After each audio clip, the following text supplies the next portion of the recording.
প্রতি বছর রোজা আসার আগে আমি যেটা করি এই তেঁতুলের চাটনিটা বানিয়ে রাখি, আর এটা দিয়ে কিন্তু যে কোনো ভাজাভুজি, পেঁয়াজি, বেগুনি, আলুর চপ খেতে ভীষণ ভালো লাগে।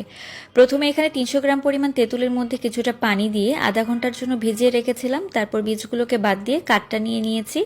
এখন এখানে দিয়ে দিচ্ছি 2 কাপ পরিমাণ চিনি। এতটুকু তেঁতুলের জন্য কিন্তু 2 কাপ পরিমাণ চিনি দিতে হবে।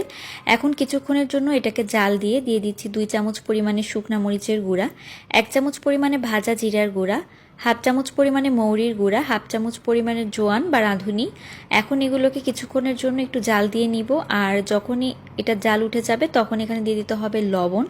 লবণ কিন্তু এখানে 2 চামচ পরিমাণে দিয়ে দিচ্ছি। এখন আবারও কিছুক্ষণ জাল দিতে হবে। যখনই ঘন হয়ে আসবে এখানে দিয়ে দিতে হবে কর্নফ্লাওয়ার, মানে কর্নফ্লাওয়ারে গোলানো পানি। 2 চামচ পরিমাণ কর্নফ্লাওয়ার কিছুটা পানি দিয়ে গুলিয়ে রেখেছিলাম, সেটা দিয়ে দিয়েছি। এখন এই কর্নফ্লাওয়ারের কাঁচা ভাবটা দূর করার জন্য আরও কিছুক্ষণ জাল দিতে হবে। আর যখনই দেখবেন এরকম ঘন থকথকে হয়ে এসেছে তখনই বুঝবেন তেঁতুলের চাটনি আপনাদের একেবারে রেডি। এভাবে কিন্তু বানিয়ে দেখতে পারেন।